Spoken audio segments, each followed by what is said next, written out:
लंकापति दशानन की यहाँ पर बात की जाए तो एक बार भूप माने एक वचन, एक राजा लंकापति दशानन ने इस धनुष को उठाने का धनुष को उठाने का प्रयास किया, लेकिन जब असफल हुआ तो इसने सहस्राबाहु अर्जुन को बुलाया। दोनों ने मिलकर धनुष उठाया लेकिन धनुष उठा नहीं। अथवा दूसरा भाव, भूप माने एक राजा। जैसे आप एक का अंक लिखो, एक, उसके नीचे एक बिंदी रख दो, कितनी संख्या हुई? जोर से बोलो। 10। एक बिंदी और बढ़ा दो, 100। एक बिंदी और बढ़ाओ, एक बिंदी और बढ़ाओ, आगे का एक अंक खींच लो, कितना बचा? कितना बचा? 0। तो ये जितने राजा बैठे हुए हैं ये शून्य है। शून्य किसके सामने? जगत पिता परमात्मा श्री राम जी के सामने। ये शून्य शून्य धनुष की ओर जा रहे हैं। जो एक है, सारे जगत का राजा है, सारी सृष्टि का मालिक है, वो धनुष उठाने के लिए भी उठा भी नहीं है। बोले है कहाँ? बोले सभी मंच निते मंच एक असुंदरी विशद विशाल, मुनि समेत दो बंधु तहाँ और बैठा रे महिपाल। वो भी उठा भी नहीं। और ये सुन पर कर बांधे उठे अकुलाई, चले इष्ट देवन शरणाई। जा रहे हैं लेकिन धनुष नहीं उठ रहा है। इस धनुष को उठाने के लिए महाराज बहुतों ने प्रयास किया है। लंका के राजा रावण को भी ये विदित था कि जो धनुष को तोड़ेगा वही हमें मारेगा। तो एक बार लंकापति दशानन ने कहा कि हो ना होला धनुष ही को उठा के लंका में रख लेना, रहेगा बांस न बजेगी बसुरिया। वो लंकापति दशानन चलत दशानन डोलत अवनी। क्या लंकापति रावण से ज्यादा कोई बलशाली नहीं था? कौन? जिसने रावण को 6 महीने महाराज बगल में दबा के रखा था, जिसका नाम था बाली। उसके चलने से पृथ्वी नहीं हिलती थी। पृथ्वी इसीलिए हिलती थी क्योंकि ये रावण अत्याचारी था, रावण दुराचारी था, रावण पापाचारी था। आज रावण ने कहा मैं धनुष को ही उठा के लाऊंगा, लेकिन रावण कभी समाज में परिचय नहीं देता था, अकेले ही देता था। आज जब कहा कि मैं धनुष को उठा करके लाऊंगा और लंका में ही रख लूंगा, तो ये रात में गया। रावण कहा कि मैं उठा लाऊंगा, और जब रात में जनकपुर में पहुंचा तो ये रूप बदलना भी जानता था। रावण भी स्वरूप बदल लेता था, और इसका बेटा जो पातालपुरी में रहता था वो भी स्वरूप बदलता था। विभीषण का ही रूप तो बना के पातालपुरी ले गया था राम लक्ष्मण को चुरा के। तो इसने स्वरूप बदला, बोले लाओ हम धनुष उठा ले। तो जब जनकपुर में गया, इसने अपने गुरुदेव का ध्यान किया। इनके गुरु हैं भगवान शंकर जी। शंकर जी का ध्यान किया, और जैसे हाथ बढ़ाए महाराज 20 धनुष उठ गया। थोड़ा सा उठा, जैसे हाथ उठाने के लिए बढ़ाए तो धनुष फिर रख गया। अब इसके 20 हाथ जो थे वो धनुष में दब गए। अब ये महाराज खींचे, अब जब खींचे तो हाथ खींचे नहीं। अब इसने कहा कि अब बड़ा गजब हो गया कि अगर कहीं हम इन दबे हुए हाथों से जनकपुर में सुबह सुबह पाए गए तो जनकपुर के लोग क्या कहेंगे? और लंकेश तुम चलते थे, पृथ्वी डोलती थी, वो जरा सा धनुष नहीं उठा पाए, दबे हाथों से मिथिला में पाए गए हो।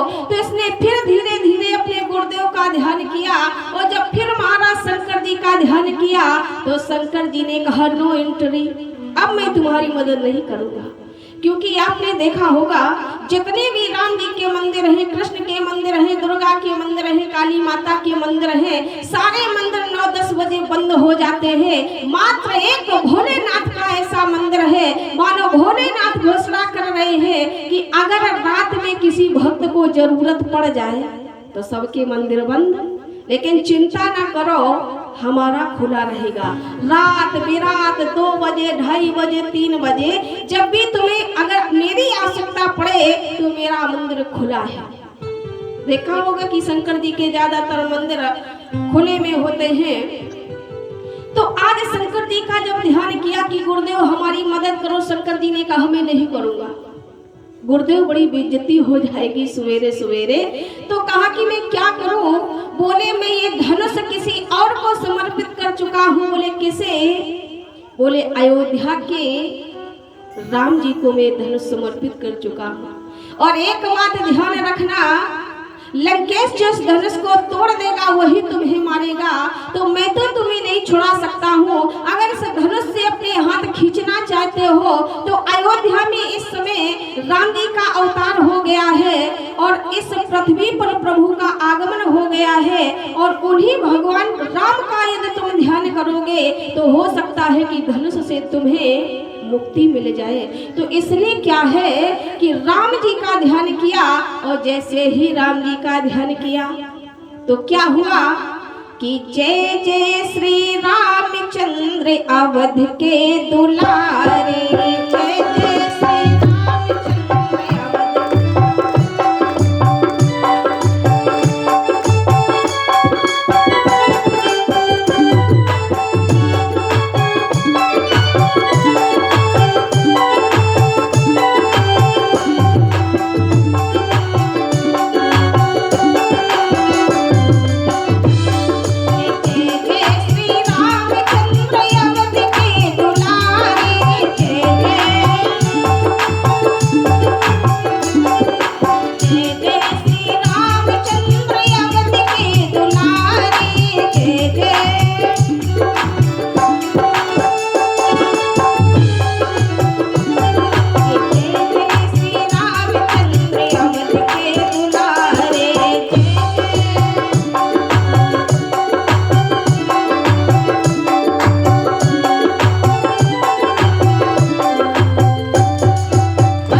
राम जी वहां पर रावण से कह रहे हैं, कहो आज क्यों मुझे रात में याद किया है? रावण ने कहा कि सरकार, धनुष से हम दबे हुए हैं, मेरे हाथों को आप दूर कर दे, निकाल दे। उसी समय राम जी ने कहा कि एक तो हमें वचन दो कि आज के बाद कभी भी जीवन में दोबारा धनुष को उठाने की चेष्टा न करना, तो मैं निकालूंगा। कहे ठीक है सरकार, एक बार निकाल दो, और दोबारा अगर तुमने धनुष उठाने की लंकेश चेष्टा की तो यही हालत होगी जो आज तुम्हारी हुई है। भगवान राम से कहा सरकार एक बार छुट्टी दे दो, आज के बाद 1000 बार कान पकड़ रहे, मैं धनुष को कभी उठाने की चेष्टा नहीं करूंगा। राम जी ने तुरंत जो है रावण को वहां से मुक्त किया। जब इसके 20 हाथ निकले तो रावण सीधे लंका चला गया। और आप देखें कि धनुष यज्ञ के समय रावण लंका से आता तो है लेकिन धनुष को उठाने का प्रयास नहीं किया। जानता है कहीं गए और फिर छूमंतर हो गया तो काम गड़बड़ हो जाएगा। बड़े बड़े लोग वहां पर आए हुए हैं लेकिन धनुष के पास ये रावण भी नहीं गया। बड़े बड़े राजा हार जाते हैं, कोई भी धनुष को नहीं उठा पा रहा है। लेकिन उसी सभा के बीच में कुछ ऐसे भी राजा बैठे हुए हैं। कैसे? गोस्वामी जी महाराज मानस में लिख रहे हैं कि ऐसे भी राजा बैठे हैं जो धनुष के पास में नहीं जा रहे हैं, धनुष को उठाने का प्रयास भी नहीं कर रहे हैं। जब ऐसे भी वहां पर राजा बैठे हुए हैं जो धनुष को उठा नहीं रहे हैं, धनुष के पास में जा नहीं रहे हैं, तो वो राजा कौन है? कुछ राजाओं ने ये विचार किया कि भू माने पृथ्वी, हम सब जो है इस पृथ्वी के राजा हैं और इसी पृथ्वी से ही श्री जानकी जी का अवतरण हुआ है। अगर हम जाकर के धनुष को तोड़ देंगे तो अच्छा ना होगा क्यों? भू माने पृथ्वी और पति माने राजा, हमें से पृथ्वी के राजा है और पृथ्वी से जानकी का प्रकट हुआ है। इस नाते से जानकी जी हमारी बेटी के समान है। और कौन ऐसा राजा होगा जो धनुष को तोड़कर बेटी से ब्याह करने के लिए तैयार हो जाएगा। बाबा लिख रहे हैं कि जिनके कछु बिचारी मन माही,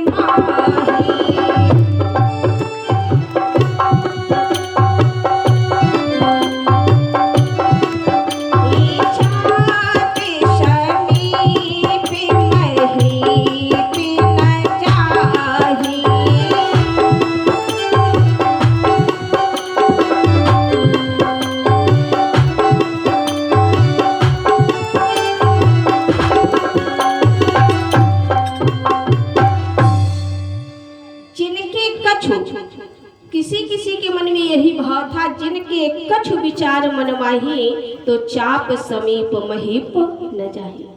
जिनके मन में कुछ भाव था वो धनुष के पास नहीं जा रहे थे।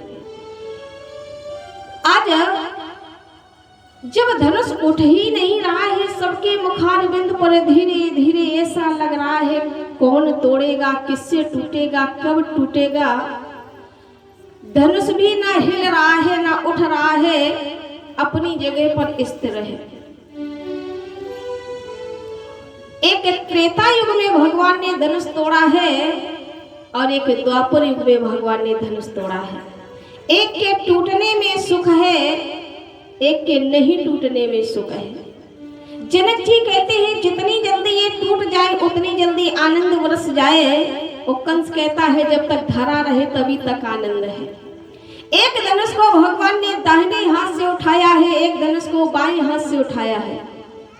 राम जी ने जनकपुर का धनुष जो है दाहिने हाथ से उठाया है और कंस का धनुष कन्हैया ने, हाँ, इसीलिए तो इस हाथ से कुछ नहीं किया जाता, काम गड़बड़ रहता है। आज धनुष नहीं उठ रहा है, नहीं हिल रहा है और तब तक महाराज जनक जी क्या बोल पड़े। जनक जी को लगा ज्ञान वैराग्य भक्ति अखंड ज्ञान के स्वरूप है भगवान श्री परमात्मा राम जी, वैराग्य स्वरूपी श्री लक्ष्मण जी, भक्ति स्वरूपा श्री किशोरी जी सब विराजमान है। सारे लोग देख रहे हैं धनुष कब टूटेगा कब उठेगा। तभी तक जनक जी महाराज बोलने लगे। और क्या बोले? गोस्वामी जी का प्रमाण नहीं है कि हे द्वीप द्वीप के राजा गण,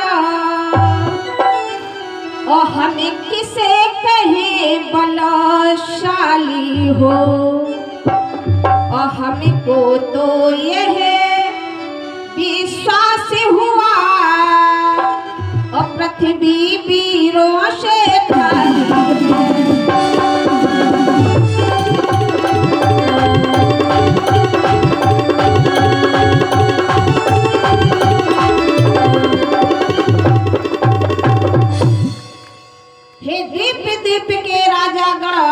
हम किसे कहे बलशाली हो, हमको तो यह विश्वास हुआ पृथ्वी वीरों से। अब महाराज कमाल की बात देखो, जैसे ये कहा दीप दीप के भूपत नाना आए सुन हम जो पन उठाना, पर आज ऐसा लग रहा है जैसे सारी धरती जो है वीरों से विहीन हो गई है। जनक जी बोले तो सन्नाटा छा गया। और जैसे महाराज जनक जी बोले तो सारे लोग मौन है, लेकिन एक से नहीं रहा गया। वो वीर बापरा उठ करके खड़ा हो गया और जैसे महाराज खड़ा हुआ तो माँ के लखन और कुटले भई भौ है। लक्ष्मण जी उठ के खड़े हो गए और जैसे खड़े हुए लखन लाल जी तो आप देखें इतने सम्मानित हैं हमारे महाराज जनक जी, लेकिन जनक जी से कहा कि दो दो बातें हमसे हो जाए। अब जो लक्ष्मण जी महाराज ने जनक जी से बातें की है तो जनक जी के ना आगे संबोधन ना पीछे, जनक जी को सीधे जनक शब्द कह करके संबोधित किया। आपने कहा है, हे राजन, इस धरती पर कोई वीर नहीं है। आपने कहा है इस धनुष को कोई उठा नहीं सकता है। आपने कहा कोई तोड़ नहीं सकता है। आपने कहा कोई चढ़ा नहीं सकता है। पर हे राजन ध्यान दे, जब इस धरा धाम पर कोई वीर नहीं रहेगा, सारी धरा रसातल को चली जाएगी। लेकिन जहाँ पर हमारे राम जी विराजमान हो, वहाँ कोई ऐसे वचन कहता नहीं है। अगर मैं अपने राम का संकेत पाऊं तो तुम्हारे प्रश्नों का उत्तर दे रहा हूँ। आपने सबसे पहले ये कहा है कि कोई धनुष को उठा नहीं सकता है, तो उठाने का उत्तर राम जी के इशारे से लक्ष्मण जी ने जनक जी को दिया है कि सुनो राजन, जो तुम्हारे अनुशासन पाओ तो कंदुक एवं ब्रह्मांड, इस धनुष की क्या बात है? अरे ये तो पुराना घिसा पिटा धनुष है। यदि मैं अपने प्रभु का संकेत पाओ, धनुष की क्या बात है? मैं सारे ब्रह्मांड को उठा सकता हूँ, और उठाने के बाद मैं करूँगा क्या? बोले काचे घट और जमींदार हूँ भोरी। जैसे ये बात लक्ष्मण जी ने कही, मैं ब्रह्मांड को उठाऊंगा और एकदम से कच्चे घड़े के समान तोड़ डालूंगा, तब तक सब हमें बैठे राजा कहने लगे एक दूसरे से, हमने पहले कही थी घरे भाग चलो, यहाँ ब्रह्मांड उठ रहा है। हमने पहले कही थी घरे चलो। दूसरा राजा बोला, अरे मूर्ख हो गए हो क्या? तुम्हारा घर ब्रह्मांड से कहीं बाहर था क्या? घर भी चले जाते तो तुम्हारा घर क्या ब्रह्मांड से बाहर था? और जैसे ही लक्ष्मण जी ने आवाज लगाई कि काचे घटे जिम्मेदार रहू फोरी,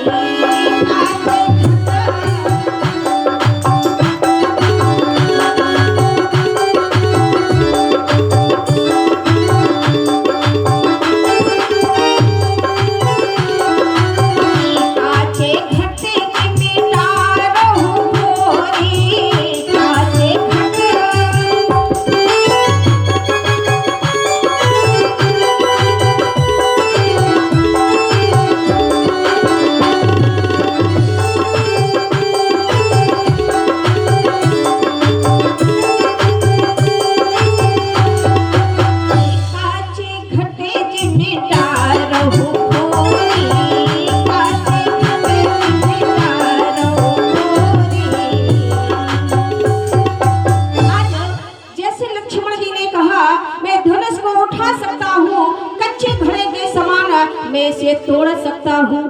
अरे लक्ष्मण जी को तो कहना चाहिए मैं ब्रह्मांड को उठा लूंगा और पाके घट जिम्मेदारों थोड़ी।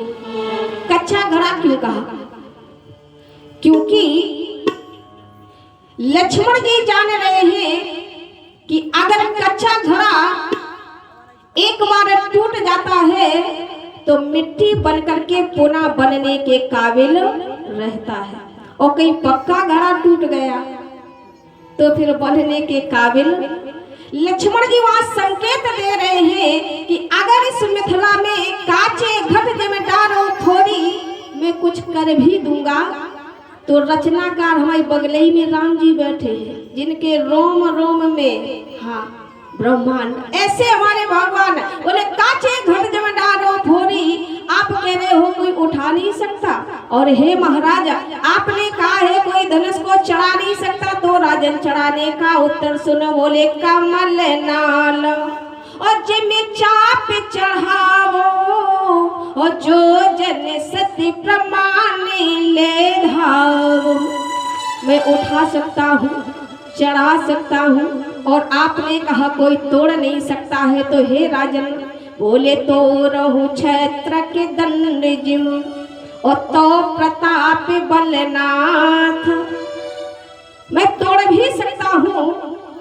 अब जो लक्ष्मण जी बोल रहे हैं तो कोई नहीं बोल रहा, इतने बोले मानो लक्ष्मण जी कहना चाह रहे हैं कि देखो इस संसार में जो है हमारे राम जी कौन है। बोले राम जी को अयोध्या के लोग रघुवंश मणि कहते हैं, और यदि सर्प से पूछा जाए कि तुम्हें सबसे ज्यादा संसार संसार में क्या प्रिय होता है, तो सर्प को संसार में सबसे ज्यादा मणि प्रिय है। ये शेषावतार है श्री लक्ष्मण जी और राम जी है रघुवंश मणि। मानो लक्ष्मण संकेत दे रहे हैं कि अगर इस संसार में अपमान के साथ में कोई राम रूपी मणि को छूने की चेष्टा करेगा, उसी समय ये लक्ष्मण रूपी फड़ी फुसकार लगा देगी। मैं राम का अपमान नहीं देख सकता। रघुपत कीरत विमल पताका और दंड समान भयो जस। राम जी कौन है? बोले राम जी पताका है। आप कितना भी अच्छा झंडा बना करके तैयार करें, और जब तक उस झंडा में डंडा नहीं लगेगा, झंडा लहराएगा।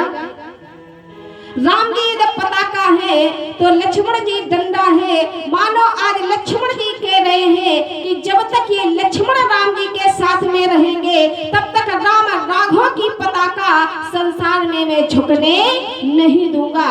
इतना बोले तब तक राम जी ने ऐसे देखा है लक्ष्मण। बोले सैन्य ही रघुपत और लखन निवारे। ये लक्ष्मण बहुत हो गया, बैठ जाओ।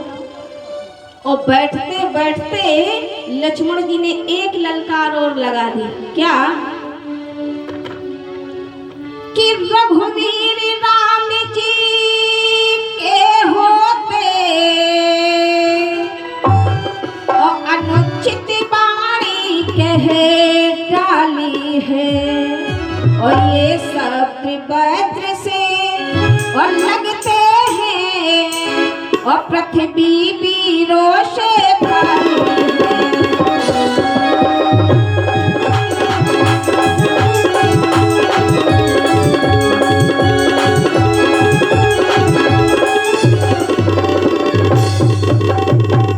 आज महाराज लक्ष्मण जी से कहा बस सरकार बहुत हो गया। अब जब लक्ष्मण जी राम जी के पास जा करके बैठे तो महाराज क्रोधी व्यक्ति सो क्रोधी। अब लक्ष्मण जी तो बैठ गए, लेकिन महाराज तसल्ली नहीं हो रही। जब तसल्ली नहीं हो रही तो राम जी ने कहा भैया आज पता चला है कि अगर भले ही मैं सूर रहूं तो सूर की लालिमा तुम हो। ये तो आज पता चला। आप देखें प्रातः काल सवेरे सवेरे की बेला में सूर्य बाद में निकलता है और लालिमा पहले छा जाती है। राम जी कह रहे हैं हे लक्ष्मण, जब तक इस जनकपुरी में तुम्हारा प्रभाव ना प्रकट हो जाता, तब तक मेरा प्रभाव प्रकट होने वाला नहीं था।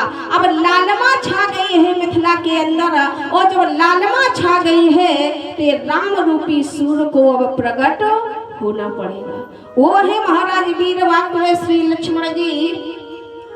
तब तक आप देखो इतना सब कुछ हो गया, इतना बवाल सब कुछ हुआ मिथिला में, लेकिन एक व्यक्ति नहीं बोल रहा है।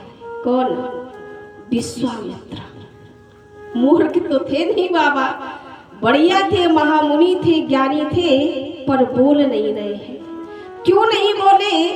जब देखा कि सब कुछ महाराज हो गया, लेकिन विश्वामित्र जी बोल क्यों नहीं रहे थे?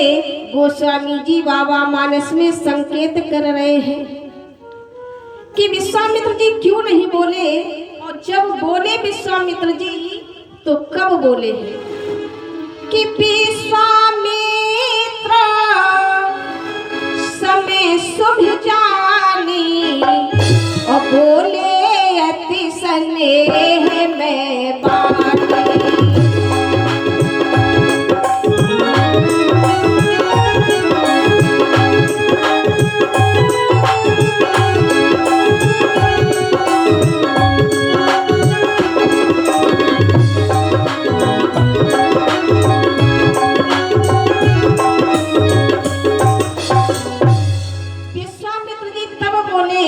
गोस्वामी जी लिख रहे हैं विश्वामित्र और समय शुभ जानी, ओ बोले अति स्नेह में वानी।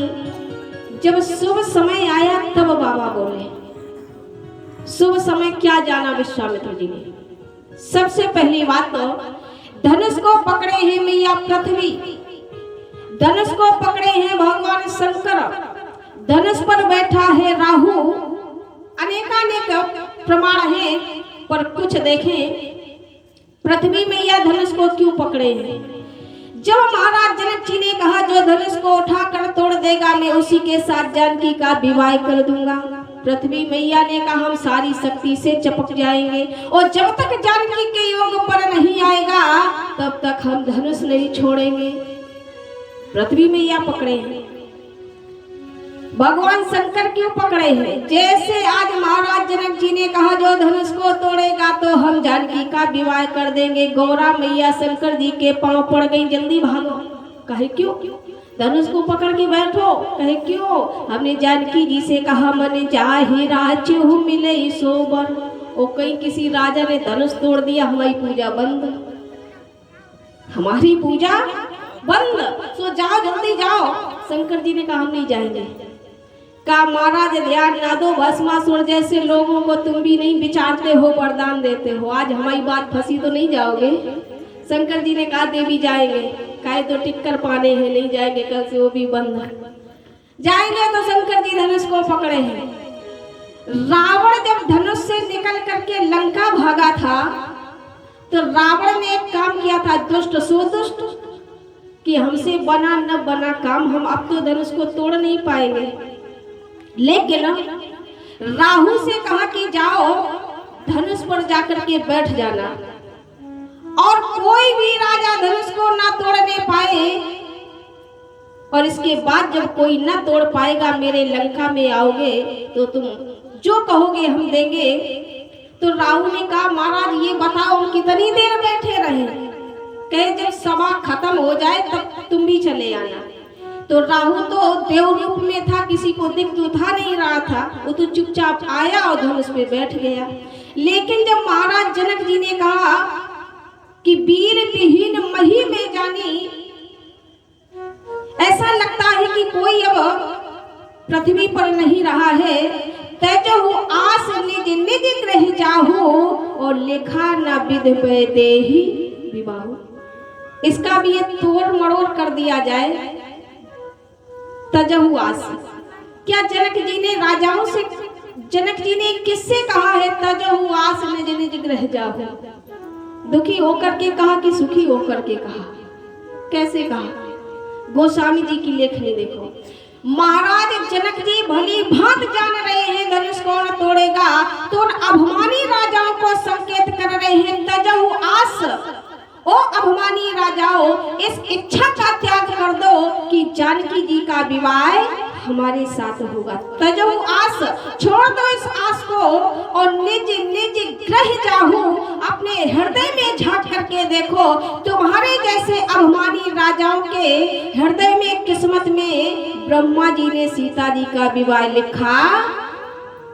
तजहु आस निज निज ग्रह जाहु और लिखा न विद देहि विवाहु, वीर विहीन मही में जानी। इस बात को जब राहु ने सुना कि सभा खत्म, घरे चलो, तो सबसे पहले जो है ये राहु वहां से भागा। और जैसे राहु भागा तो विश्वामित्र जी ने देखा, जान लिया कि विश्वामित्र और समय शुभ जानी और बोले अति स्नेह में वाणी। विश्वामित्र जी ने कहा अब शुभ समय आया है। अभी तक जितने राजा जा रहे थे सब राहु काल बेला में जा रहे थे, आज भी 24 घंटे में 1.5 घंटे के लिए प्रतिदिन राहु काल बेला आती है। और उस राहु काल बेला में यदि आप किसी शुभ काम के लिए निकल गए तो फिर काम पूरा होने वाला आज भी आती है। आज महाराज हुआ क्या, विश्वामित्र जी नहीं बोले, और जब बोले तो कितने सुंदर भाव से बोल रहे कि उठो रामी भंजो भव चापा।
विश्वामित्र समय शुभ जानी, जान ले आज सुंदर शुभ समय को।